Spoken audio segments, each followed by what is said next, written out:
Thank you very much. Hi, everyone. Welcome. Thanks for joining me here at the end of the day.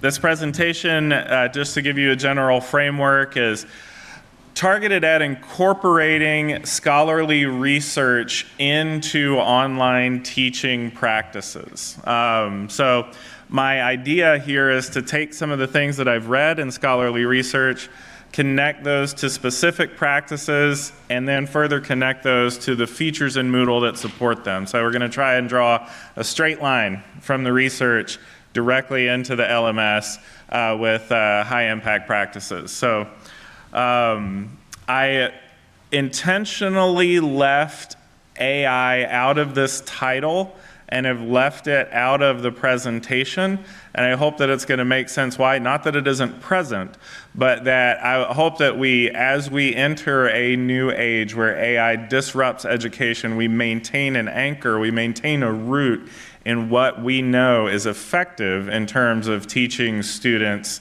in a social context. So with that caveat, let's go ahead and get started. As I've reviewed, I've been working in the online teaching space for over 15 years. I've coached faculty, I've taught students, I currently teach educational technology to undergraduate students. It's part of my responsibility to stay up on the research, right? And as I continually reviewing this body of research, 4 main principles have really stood out to me. When you look at the constellation of the stuff that we're doing in academia. Be consistent, be present, be engaging, and be social. So I'm going to kind of take these one at a time. And as I go through this presentation, I have some citations at the bottom of the slides. I'd encourage you not to necessarily worry about getting each one of those. I'll have a big QR code with a full list of the citations at the end if you want to chase down some of this research on your own, which I absolutely recommend you do. It's really gratifying. So first of all, be consistent. It's important that we as online teachers establish clear expectations and consistent structures that promote student success and reduce cognitive load, both for the student and for the teacher. A couple examples of this kind of behavior: course cycles, structured assignments, and feedback templates. Let me get into the details on these. Course cycles. So I'm going to quote some research here for you. Although the online classroom environment provides tremendous flexibility in time and place of study, establishing and communicating a course pace and pattern of work can aid both the instructor and student and alleviate confusion of course operation. For the student, an established pattern of course activities allows for planning and management of other non-course activities around their e-learning activities. Also benefits the teacher. So for the instructor, establishing and communicating a course schedule and pattern of work serves to define the boundaries between the online class activities and the rest of life. This comes from a great article, Lawrence Reagan from the Penn State World Campus. He had 10 principles. I managed to whittle it down to 4 for you guys today. So let's talk about how this can actually work in Moodle. First of all, a couple of students. Henry, not Henry's real name. It was a student research participant in this other study I reviewed. I have to plan my entire week ahead of time. So if something pops up, it's like, okay, whatever's in that spot gets shifted to this other spot. Can all probably relate to that. And Maya, again, not her real name. I have a specific time, especially because I have my 2 sons with me. That requires me to be very organized so I know where and when I have to do my courses or my homework. So this is research from 2024, Zhu et al., talking about self-directed learning strategies in students, more important now than ever as education becomes less of a traditional proposition, more of a non-traditional kind of anywhere, anytime proposition. So course cycles, predictable patterns of activity reduce cognitive load on students. So think about Henry and think about Maya and their other stuff that they're managing in their life, trying to figure out how the course is actually going to change in its application week to week takes their mental energy away from your content and forces them to think about how do I do this and when do I do this rather than the content itself. So we reduce cognitive load when we establish patterns of engagement that match the changing needs of their busy lives. This is particularly helpful for non-traditional learners. This is a chronologically oriented course structure here. We've got pre-class activities paired with completion tracking in the course so they can always see where they are. We've got the class here in the middle, and then we've got post-class activities. This is a structure that I can just copy and repeat over and over again so the students have clarity about what happens in a chronological sense throughout the course. We're going to do this in units and chunks all the way throughout the course, right? So structured activities. With Moodle, what's great is you get to decide how to name and arrange your own sections. It's not the case with all LMSs, actually. And you get to arrange your learning objects to meet your needs and the needs of your students. In this case, rather than chronological, this is activity-oriented, where I've put your labs together and then I've put your tests together. Also, you can see I have discussions down here. I have some research up here in that course index there in Moodle. So it's not important whether you choose to arrange things chronologically or by type. What is important is that you arrange them consistently throughout the course. So once the student understands the structure, it's easier for them to approach it and they don't have to spend that cognitive energy to figure out where this material is. So it's the consistency rather than the structure that's important in this case. So I'm going to show you some new features. Moodle is committed to adding new features. Many of you might not have some of these yet in the versions of Moodle that you're working with, but these are coming for you if they're not already there for you. But subsections save space and offer consistent content presentation. So instead of having what we call the scroll of death, again, takes up cognitive load if you have a bunch of stuff to look at on the page. Rather, we have a subsection that you can expand and show content when you are ready to actually engage with it so that you can navigate through the course a little more easily. Another new feature, quick edit completion tracking, which is going to save your time as a teacher. So when I see that this to do and I need you to post more than 2 replies, I can just click edit conditions for this one here and go in and edit it right away, rather than having I saw somebody cheer just now, I love it. Rather than having to go into the 3 dots and open the settings menu and go all the way down to that completion tracking. So quick edit completion tracking. And then another new feature that's going to help out is bulk edits. When you turn editing mode on, you now have multiple checkboxes that you can check, and you have some options of what you can do with it. Change availability, duplicate, move them. And so if I'm using this course structure right here, getting back to being consistent, I can duplicate all of this stuff, put my new activities in there, and I've maintained the course structure over the next unit. So those are some things that are going to save you time and help you be the teacher the research suggests that you should be. All right, so that's being consistent. Let's be present now. Cultivating a strong instructor presence is very important. You can do this using personalized communication tools, timely feedback mechanism, and active participation in learning activities. Let's zoom in on these things real quick. First of all, personalized communication tools let students know you are invested in your success. Cannot stress how much routine, regular communication from the instructor is important to students. So if you don't know about this already, and I find even experienced Moodle users might not know this exists, in your course, if you go to More, Reports, and then you go down to Course Participation right here, you have a sorting tool up here. You can say, I want to see who in the interactive video in the last year who's a student has done something with this item here. That can then see that these 2 students, Learner 4 and Learner 3, have done nothing with this activity. I check both of them over here, and then I send them a message, okay?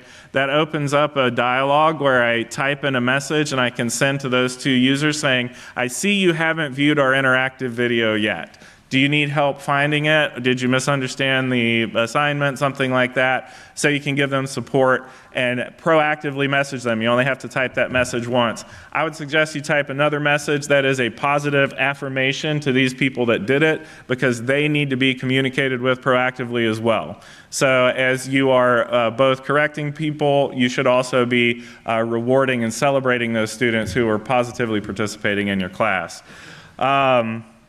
So, timely feedback. Here's the research. Sorry, I skipped this.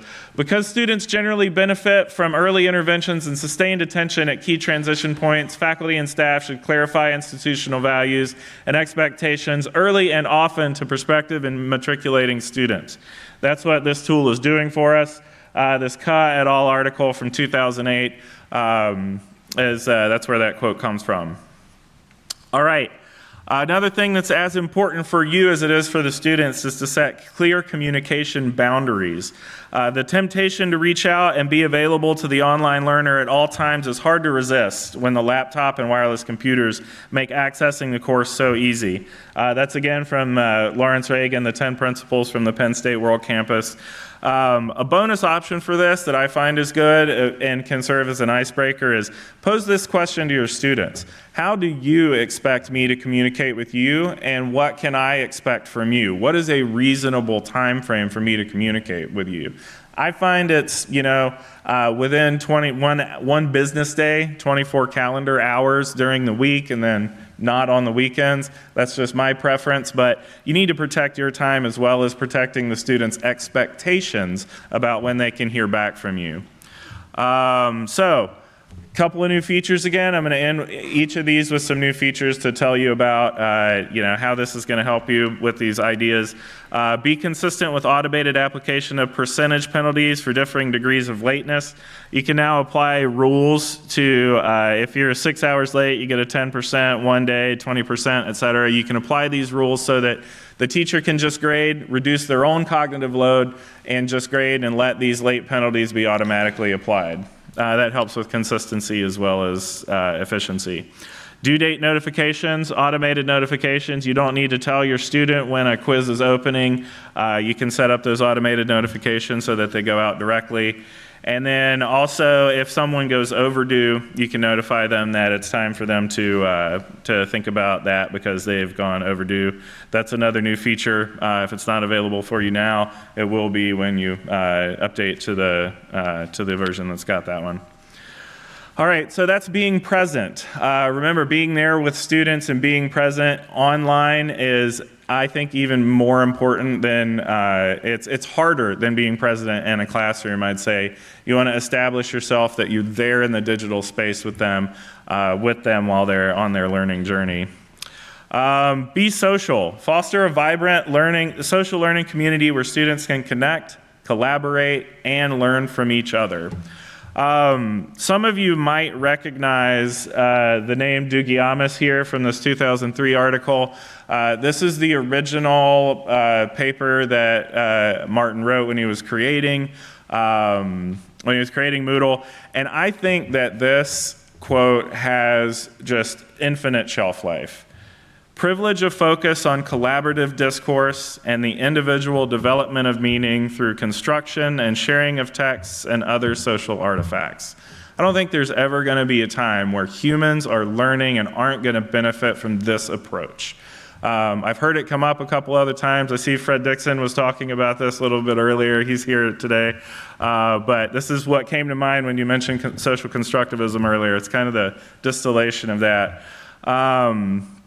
So what does that mean in terms of what we can actually do as teachers? This is another Ka et al. Article from 2017.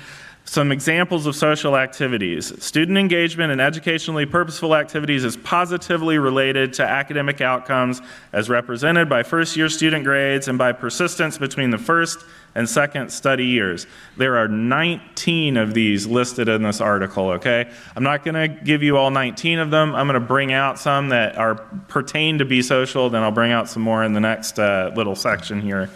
First of all, students that asked questions in class or contributed to class discussions benefited in this way that Ka et al. Are describing. Those that received prompt feedback from lecturers on your academic performance, whether that's written or oral. And then finally, had serious conversations with students who differ from you in terms of their religious beliefs, political opinions, and personal values. I would submit to you that that has never been more important than it is right now. So let's talk about how we can achieve these using some Moodle tools. Discussion forums. I know it's with a lot of experienced LMS practitioners putting discussion forums out there and saying, hey, discussion forums. But it bears repeating, and there's some really important details that we're going to add here from the research. You probably already know about the discussion forums types. If you don't know about Q&A, where a student must first post before being able to view other students' posts, that's something that can encourage authentic cognitive engagement with the material before reading the rest of the discussion and giving into the temptation to just copy and say, I agree. That little piece of limitation can kind of force you through the cognitive work, the frustration that we need to actually realize learning. So for the teacher, this is from a G et al. Article in 2024. The level of participation should be adjusting according to class size. So the level of instructor participation should be adjusting according to class size, with more participation recommended in smaller classes, defined as within 15 students, and less in larger classes, defined as more than 30 students. In the case of larger classes, it is advisable to divide students into small discussion groups to enable more effective participation. This is the rationale behind the breakout rooms that we see in video conferencing and virtual classrooms, where we can divide students into smaller groups. It creates that social engagement where you're an active participant in a smaller group rather than just a spectator of a larger discussion forum. So when you put students in smaller groups, there's more accountability and there's more a sense of having a stake in the discussion. So Moodle does this by the notion of groups and groupings. Very quickly, a group is a group of students, and a grouping is a group of groups, a meta group, if you will. Again, I know a lot of us probably know about these, but groups can be formed and regrouped as many times as you like. Different forums can have different groupings, so you can arrange and rearrange students as often as you like. So even in those large classes, you can systematically create groups, pull them apart, and recombine them with other students so they experience that diversity of perspectives for people that of different worldviews and different religious beliefs that they haven't encountered before. So making sure that they're really experiencing the diversity of a large class. And then you can also set groups to visible or separate depending on how you want them to see each other's posts.